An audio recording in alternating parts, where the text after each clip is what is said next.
Baik, Anda sudah lihat desainnya. Seperti biasa, sekarang saya mau jelaskan sedikit saja tentang desain dan material yang digunakan.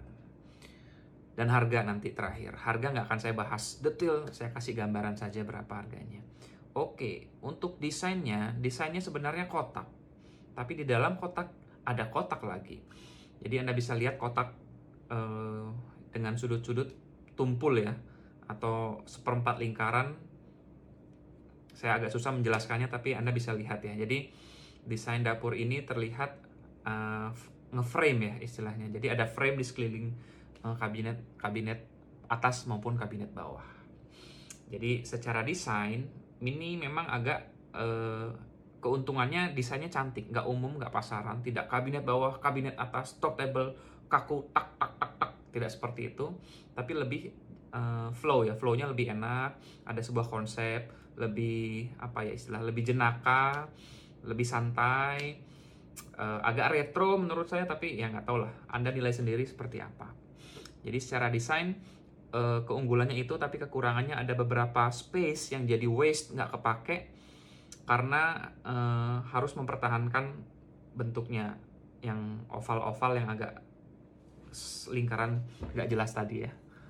Oke, tapi ya itu plus minus. Menang di desain, kadang kalah di space ya, tapi balance, masih tetap balance. Oke, sekarang kita lihat kabinet bawah. Ada 3 pintu, 2 pintu paling kanan dan kiri bisa untuk penyimpanan panci atau apapun. Itu kompartemen yang kosong. Di bawah sink itu tidak bisa dipakai terlalu banyak karena sudah ada instalasi plumbing, paling bisa untuk tempat sampah yang cukup bermanfaat seharusnya. Kemarin ada yang komen tempat sampah di mana. Nah, saya juga mengakui bahwa setiap desain sebenarnya saya ada tempat sampah, tapi jarang saya jelaskan. Nah, sebenarnya salah satu tempat yang paling mudah untuk tempat penyimpanan tong sampah, bak sampah adalah di bawah sink selama space-nya cukup. Kenapa? Kalau di satu kitchen ada tempat yang bakalan bau atau lembab, ya bawah sink. Ya kalau menurut saya korbankan satu sambil tetap dijaga tentunya, daripada tempat sampah di sini bau di sana, di bawah sink juga bau, macam-macam ya. Tapi ya itulah dilema kitchen. Semua kitchen punya dilema seperti ini. Oke, lanjut ke desain. Ada 6 laci, laci paling bawah, 2 laci paling bawah untuk panci-panci, barang-barang yang agak besar, piring, mangkok, di tengah-tengah juga sama, yang paling atas untuk utensil, piring, sendok garpu sutil, sendok nasi, sendok sup, macam-macam yang pipih-pipih pokoknya. Oke. Kompornya pakai kompor induksi atau bisa kompor listrik. Bagusnya apa? Tidak perlu tempat untuk penyimpanan gas. Jadi nggak perlu mikir-mikir di mana tabung gas disimpan.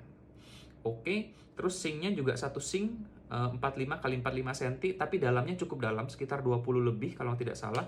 Ini merek Modena ada yang jual. Kenapa harus dalam? Supaya kalau nyuci airnya nggak nyiprat-nyiprat keluar. Dapur sudah kecil, jangan sampai sinknya terlalu dangkal, ketika nyuci kemana-mana airnya basah, becek, bukan dapur jadinya. Oke, top table dan backsplash pakai yang namanya Quadra. Quadra itu adalah batu buatan engineered stone yang pori-porinya sangat kecil setahu saya. Tunggu ya, anak saya manggil. Lanjut lagi. Quadra adalah engineered stone yang pori-porinya kecil, jadi Anda tidak harus khawatir tentang ada cairan berwarna, kopi, teh yang menyerap ya. Jadi kalau harganya tidak overpriced, memang sedikit lebih mahal dari marmer granit tertentu, tapi worth it kalau Anda mau tahu. Nanti saya bahas di video berikutnya, oke?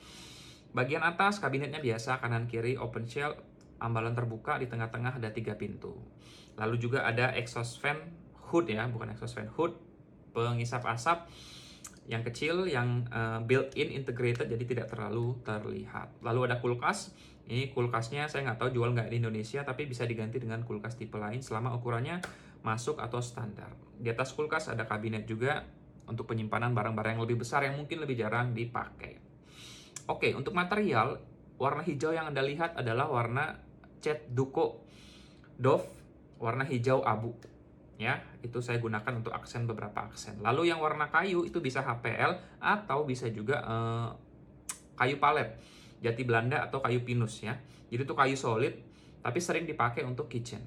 Oke, Anda harus perhatikan karena tingginya 2,7 meter, Jadi kalau mau pakai HPL pastikan sambungannya rapi.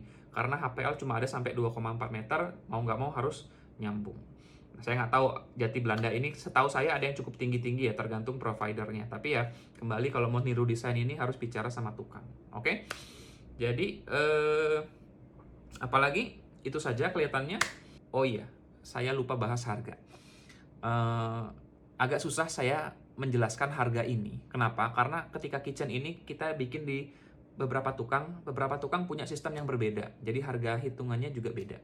Ada yang bikin kabinet bawah, atas, kulkas terpisah, nanti digabungin.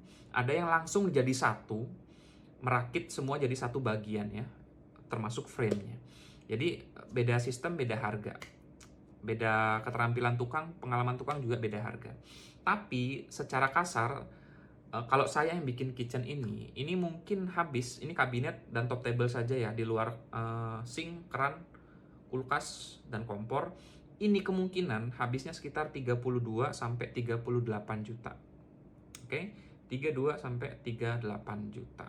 Kalau tambah tadi kompor, appliances, sink, keran, kulkas, more or less mungkin nambah sekitar ya 9 sampai 10 jutaan. Jadi total mahal-mahalnya kitchen seperti ini mungkin sekitar 40 sampai 45 jutaan ya.